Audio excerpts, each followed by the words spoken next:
Assalamualaikum warahmatullahi wabarakatuh.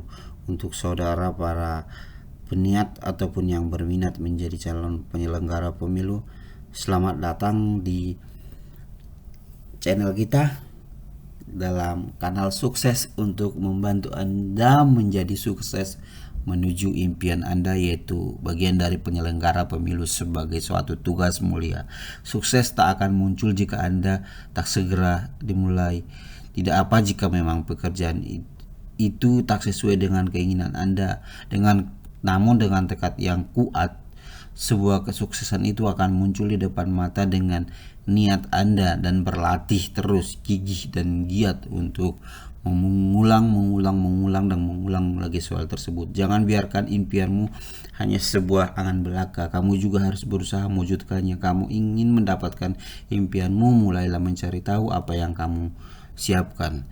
Mencari tahu dengan bergabung di kanal sukses ini menjadi langkah tepat bagi Anda untuk belajar membahas soal-soal prediksi, gambaran dalam rangka persiapan untuk ujian menjadi calon anggota PPK, calon anggota PPS, atau bahkan menjadi calon anggota KPU Kabupaten Kota, Bawaslu Kabupaten Kota. Belajar bersama kanal sukses menjadi suatu langkah tepat untuk membantu Anda meraih impian Anda. Langsung saja kita lanjut ke pembahasan soal nomor 400 sampai 420. Kita mulai. 400. Batas maksimal sumbangan dana kampanye pasangan calon kepala daerah dan wakil kepala daerah dari perseorangan berdasarkan Undang-Undang Nomor 10 Tahun 2016 tentang pemilihan gubernur dan wakil gubernur, bupati dan wakil bupati, wali kota dan wakil wali kota adalah: A. 50 juta rupiah, B. 75 juta rupiah, C. 500 juta rupiah, D. 750 ribu rupiah, E. 1 miliar rupiah. Untuk batas terhadap calon perseorangan berdasarkan Undang-Undang Nomor 10 Tahun 2016 tentang pemilihan itu bagian disebut sekarang istilah pemilihan dalam Undang-Undang 10 2016, maksudnya pemilihan kepala daerah. Itu dibatasi untuk perseorangan juga, adapun nominal batasnya itu adalah B. 75 juta rupiah. Kita lanjut soal nomor 400. 1. Apabila terjadi hal-hal yang mengakibatkan KPU tidak dapat melaksanakan tahapan penyelenggaraan pemilu sesuai dengan ketentuan undang-undang, tahapan penyelenggaraan pemilu untuk sementara dilaksanakan oleh siapa? A. Menteri Dalam Negeri, B. Sekretaris Jenderal Kementerian Dalam Negeri, C. Bawaslu, D. Sekretaris Jenderal KPU. Tidak ada jawaban yang benar. Maka ketika KPU ada suatu hal mengakibatkan tidak dapat melaksanakan tugas dan fungsinya, yaitu tidak dapat melaksanakan tahapan penyelenggaraan pemilu, maka dalam hal ini tugas itu sementara dilaksanakan oleh D. Sekretaris Jenderal. Sekretaris Jenderal adalah bagian dari fasilitator untuk pimpinan, yaitu anggota KPU yang periode sekali dalam 5 tahun, sedangkan Sekretaris Jenderal ini adalah merupakan semacam kepala lembaga di bidang kesekretariatan. Jadi nanti di bawahnya ada kepala biro, deputi Sekretaris Jenderal, di bawahnya ada deputi, kepala biro, kepala bagian, sampai sekretaris provinsi, kabupaten, kota, sampai ke level staf. Jadi jawabannya adalah 401 itu D.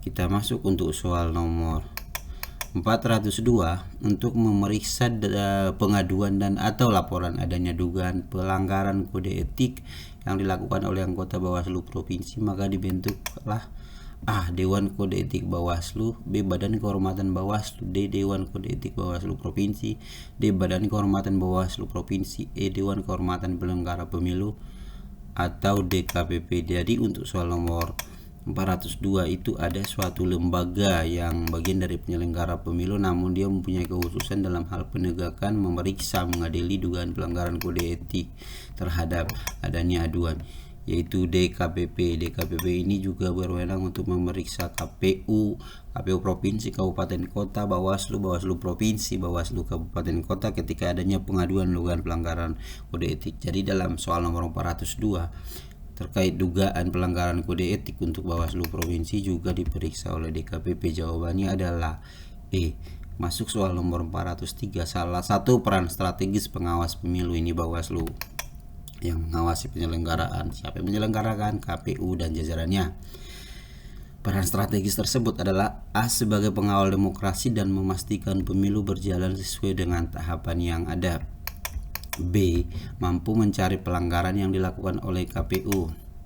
C. Memastikan KPU tidak melakukan tindak pidana korupsi. D. Memastikan seluruh elemen masyarakat dapat berpartisipasi dalam pemilu.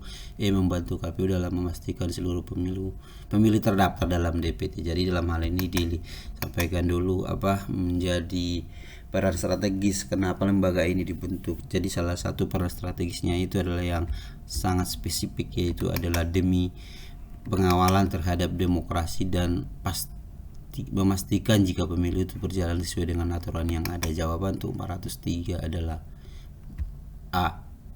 Kita masuk soal nomor 404.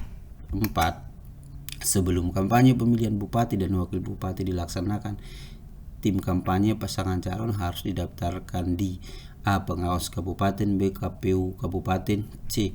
Kepolisian, D. Panwas provinsi, E. Pemerintah daerah. Jadi dalam proses pelaksanaan kampanye ini, tim kampanye ataupun tim pemenangan dari pasangan calon tersebut harus mendaftarkan diri ke KPU. Jadi nanti KPU akan membuat menjadi tata cara kampanye, juga disebutkan waktu kampanye dan lokasi kampanye. Artinya kampanye tidak bisa di sembarangan tempat.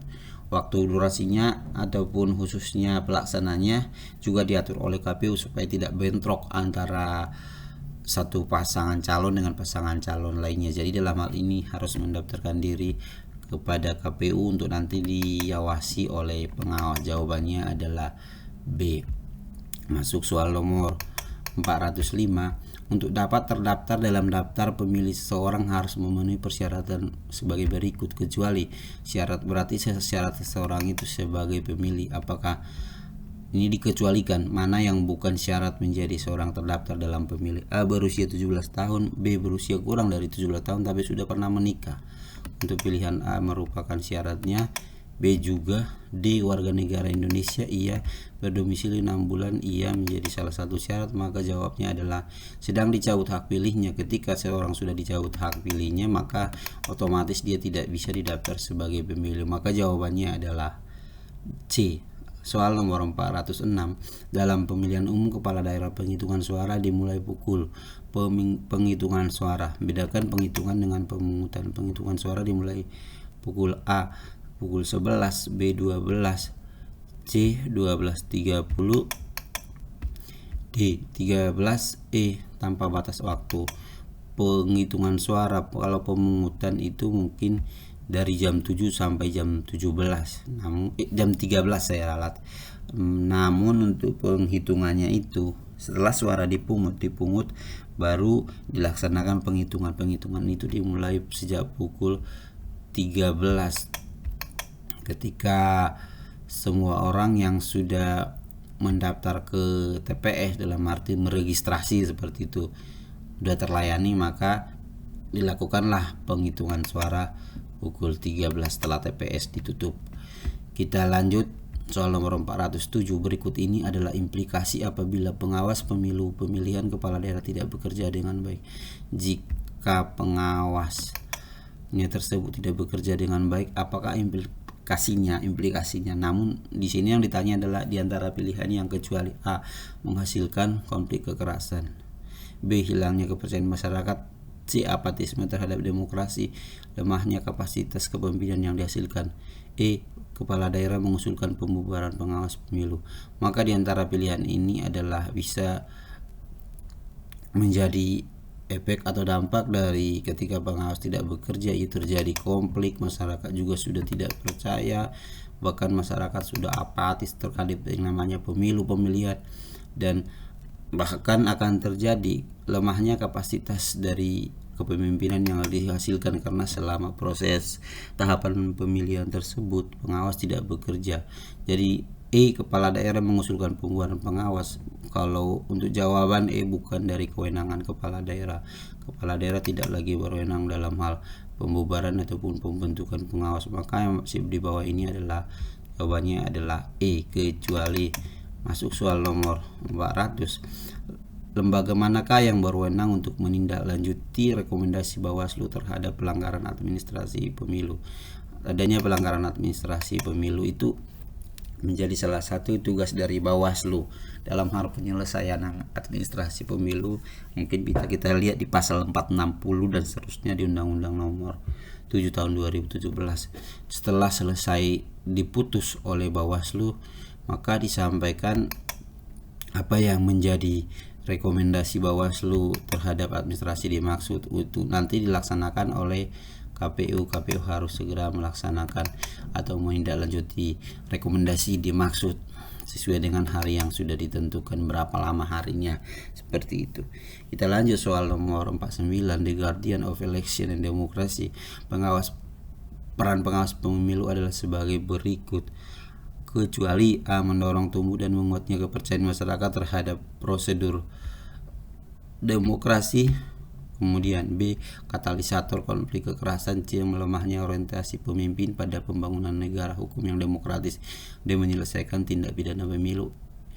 E. mencegah pudarnya kepercayaan masyarakat. Maka hal ini menjadi pilihan yang tepat adalah C. kecuali, yaitu melemahnya orientasi pemimpin pada pembangunan negara hukum yang demokratis. Kita lanjut soal nomor 410. Lembaga manakah yang berwenang untuk memutus masalah perselisihan tentang hasil pemilu? Ketika pemilu sudah selesai direkap dan ditentukan perolehan suara masing-masing, maka diberikan kepada khususnya peserta yang tidak setuju dengan keputusan KPU dimaksud mengajukan penyelesaian hasil, bukan penyelesaian proses. Penyelesaian hasil itu disampaikan di Mahkamah Konstitusi, sedangkan Bawaslu itu adalah ketika proses masih berjalan. Maka untuk soal nomor 410 itu jawabannya adalah Mahkamah Konstitusi yang memang dikhususkan oleh undang-undang untuk memutus terkait adanya sengketa perselisihan hasil pemilihan umum. Jadi jawabannya adalah 410A. Masuk soal nomor 411. Dalam pelaksanaan kampanye pemilu ada aturan dan ketentuan-ketentuan yang harus dipatuhi oleh pelaksana, peserta, dan petugas kampanye. Berikut ini adalah larangan dalam kampanye yang harus ditaati pelaksana, peserta, dan petugas kampanye, kecuali kita coba teliti soalnya satu-satu. A. mempersoalkan dasar negara Pancasila, pembukaan Undang-Undang Dasar 45, dan bentuk negara kesatuan. Hal-hal ini menjadi salah satu yang dilarang dalam kampanye.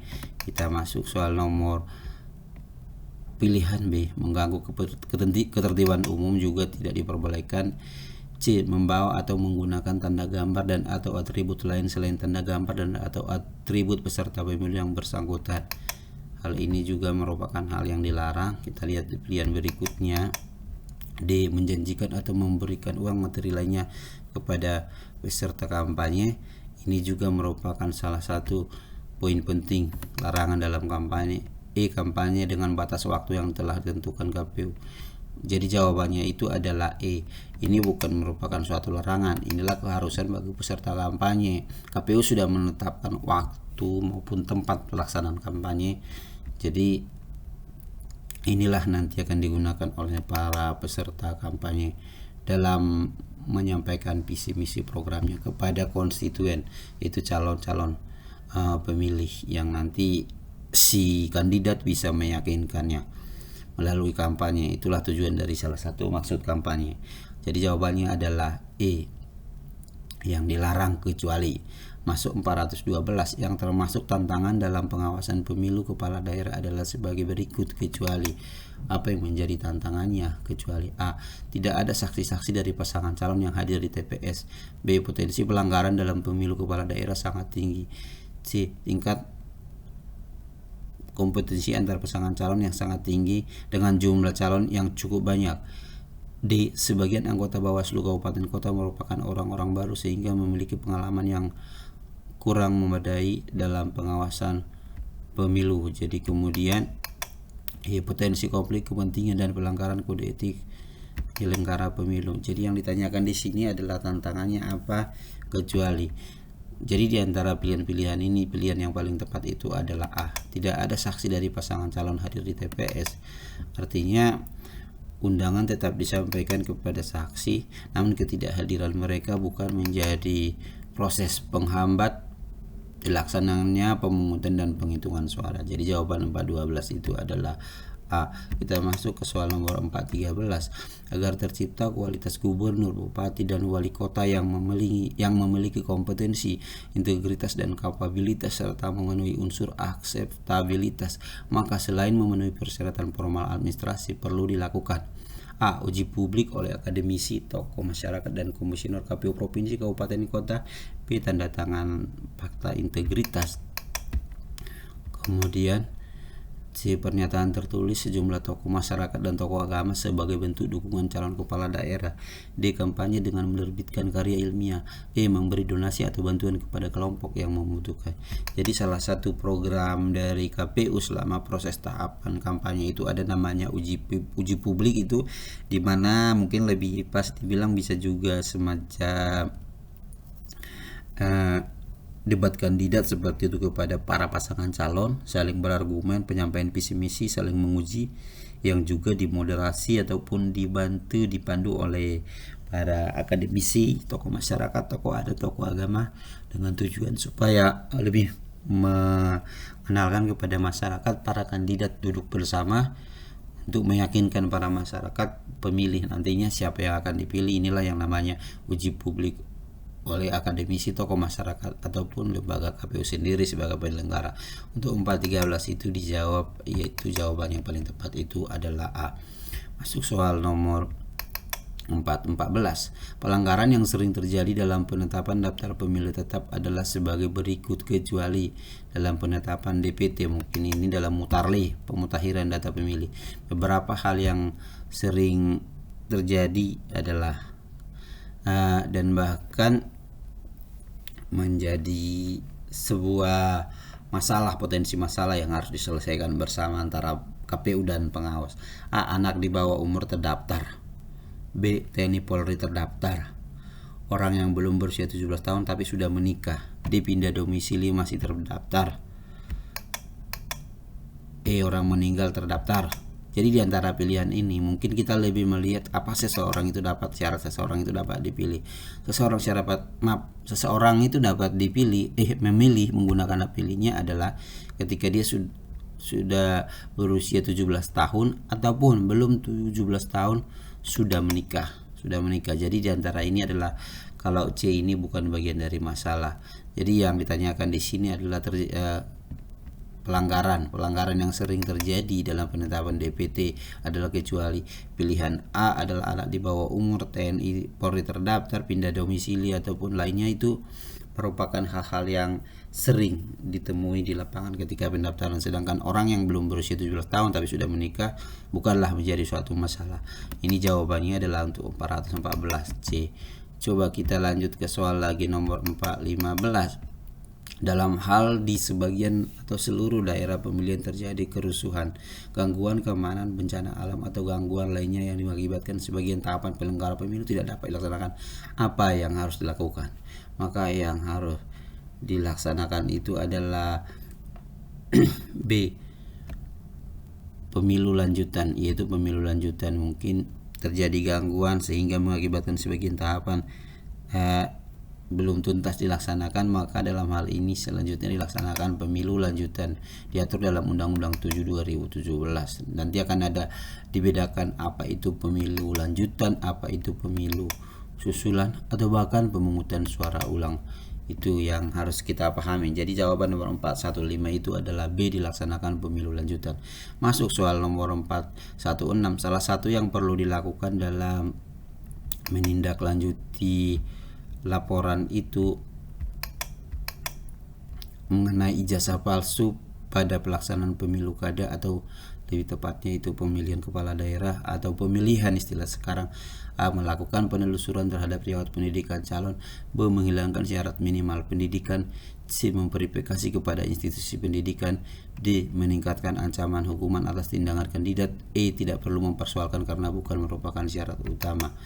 Jadi dalam hal ini KPU ketika sudah melakukan ataupun menerima pendaftaran, memeriksa administrasi Juga diberikan tanggapan masukan dari masyarakat terkait para kandidat, para kompetitor, para calon dimaksud terhadap kandidat tersebut. Umpamanya contoh, ada dugaan ijazah palsu atas nama paslon B, seperti itu. Jadi dalam hal ini KPU langsung ke institusi pendidikan. Ibarat contoh nih, di ijazah SLTA yang bersangkutan itu diduga itu palsu, dia nggak pernah mengenyam pendidikan di instansi dimaksud, maka KPU mendatangi SLT yang bersangkutan, contoh SMA Negeri 50. SMA Negeri 50, KPU melakukan verifikasi terkait keabsahan ijazah dimaksud, benar nggak yang bersangkutan menjadi alumni. Ketika dilakukan verifikasi apakah itu benar atau tidak, nanti KPU akan menuangkan dalam berita acara. Itulah yang namanya dibilang verifikasi terhadap institusi pendidikan dimaksud. Namun bisa juga terjadi ketika kita sudah SMA Negeri 56 contoh ataupun 59 sudah tutup, sudah tidak beroperasi lagi, maka kita bisa melakukan ke dinas pendidikan di wilayah kabupaten kota setempat terkait dengan keabsahan ijazah dimaksud. Nanti akan ada surat keterangan. Jadi jawabannya adalah C, melakukan verifikasi kepada institusi pendidikan. Masuk soal nomor 417. Pengawas pemilu meneruskan laporan pelanggaran pemilu kepada KPU Provinsi, KPU Kabupaten Kota. Apa yang dimaksud dengan pelanggaran administrasi pemilu? A. Pelanggaran terhadap tata cara, prosedur, atau mekanisme yang berkaitan dengan administrasi pelaksanaan pemilu dalam setiap tahapan penyelenggaraan pemilu. Kemudian B. Pelanggaran terhadap ketentuan pidana pemilu yang diatur dalam Undang-Undang Pemilu yang penyelesaiannya dilakukan melalui pengadilan dalam lingkup peradilan umum. C. Pelanggaran terhadap kode etik pemilu yang telah ditetapkan oleh KPU bersama Bawaslu. Kemudian D. Pelanggaran pemilu yang penanganan dan penyelesaian dilakukan oleh Pengadilan Tata Usaha Negara. Di antara pilihan A, B, C sampai D itu, maka pelanggaran administrasi itu pemilu itu diatur dalam pasal 460 Undang-Undang Nomor 7 2017, yaitu pelanggaran terhadap tata cara, prosedur, atau mekanisme yang berkaitan dengan administrasi pelaksanaan pemilu dalam setiap tahapan penyelenggaraan pemilu. Jadi inilah yang disebut dengan pelanggaran administrasi pemilu, bukan bagian dari pelanggaran pidana pemilu ataupun bagian dari kode etik. Jadi khusus terkait prosedur, tata cara, ataupun mekanisme. Jawaban 417 itu adalah A. Lanjut untuk soal nomor 418. Kita coba lagi 418. Beberapa saat setelah pemungutan suara pemilihan terungkap bahwa tim kampanye pasangan calon menerima sejumlah dana yang tidak dicatat dalam laporan dana kampanye dan jumlahnya melampaui batas sumbangan yang harus dicatatkan. Mengapa hal ini tidak dapat diproses sebagai suatu tindak pidana pemilu? A. Karena kurangnya pengawasan terhadap dana kampanye. B. Kurangnya koordinasi antara KPU dan polisi. C. Karena adanya rekening dana kampanye tidak resmi. D. Karena adanya ketentuan mengenai batas waktu pelaporan pelanggaran pemilu. E. Karena kurangnya penegakan hukum. Hal ini juga disebabkan terkait dengan dibatasi oleh waktu. Jadi ketentuan ini adalah mengenai batas waktu pelaporan pelanggaran pemilu. Jawaban untuk nomor 418 itu adalah D. Lanjut soal nomor 419. Perbuatan berikut merupakan tindak pidana pemilu kecuali tindak pidana pemilu. Namun di sini ada kata kecuali, berarti yang bukan. A. Seseorang dengan sengaja menyebabkan orang lain kehilangan hak pilihnya. Ya, bagian dari tindak pidana. B. Seseorang dengan sengaja memberikan keterangan yang tidak benar mengenai diri sendiri atau diri orang lain tentang suatu hal yang diperlukan untuk pengisian daftar pemilih, termasuk C. Seseorang dengan kekerasan atau dengan ancaman kekerasan atau dengan menggunakan kekuasaan yang ada padanya pada saat pendaftaran pemilih menghalang-halangi seseorang untuk terdaftar sebagai pemilih dalam pemilu menurut undang-undang ini. Ia termasuk. Kemudian D. Petugas PPS yang dengan sengaja tidak memperbaiki DPS setelah mendapat masukan dari masyarakat pemilu juga termasuk. Kemudian E. Saksi peserta pemilu dengan sengaja tidak menandatangani berita acara pemungutan dan penghitungan suara. Jadi jawabannya adalah yang tepat itu adalah E. Artinya, kenapa kita bilang bukan bagian dari pelanggaran pidana? Ketika saksi tidak setuju dengan proses tahapan pemilu, maka dia ada namanya berita acara formulir keberatan kejadian khusus. Jadi dia berhak saja apakah dia setuju ataupun tidak setuju. Bisa nanti dibawa kepada lembaga yang berwenang menanganinya, atau bahkan menjadi salah satu materi permohonan di MK terkait sengketa hasil pemilu tersebut. Jadi jawaban itu adalah yang bukan dari tindak pidana pemilu ketika saksi tidak mau menandatangani berita acara di TPS. Jadi jawabannya Kita masuk soal nomor 420. Menurut Undang-Undang Dasar 1945, kedaulatan berada di tangan rakyat dan dilaksanakan menurut Undang-Undang Dasar. Ketentuan ini tertuang dalam, mungkin dulu sebelum sering kita melihat soal-soal seperti ini, namun sebelum amandemen itu bunyinya kedaulatan ada di tangan rakyat dan dilaksanakan sepenuhnya oleh MPR seperti itu. Namun sekarang dilaksanakan menurut Undang-Undang Dasar. Ini pasca amandemen ya. Jadi jawabannya terdapat dalam pasal 1 ayat 2 Undang-Undang nomor 1 1945. Jawabannya adalah B. Demikian 20 soal untuk sesi kali ini, yaitu sesi ke-16. Jangan pernah bosan untuk mengikuti channel kita. Kita juga akan upload soal-soal berikutnya untuk nanti kan coba lagi 420 sampai 440.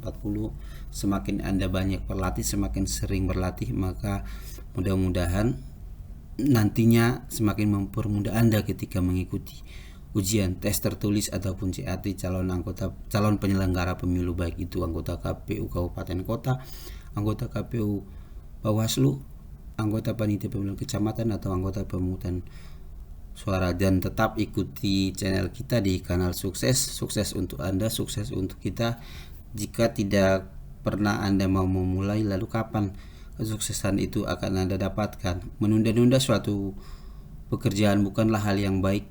Jika kamu terlalu banyak menunda, bisa jadi mimpi kamu akan semakin tertunda juga. Mau mimpi kamu tidak kunjung terwujud, tentu Anda tidak menginginkan hal ini, maka Anda segera dimulai belajar dan berlatih soal bersama kami pada channel kami. Sukses untuk Anda semua. Terima kasih. Assalamualaikum warahmatullahi wabarakatuh. Nantikan kami di video berikutnya. Terima kasih.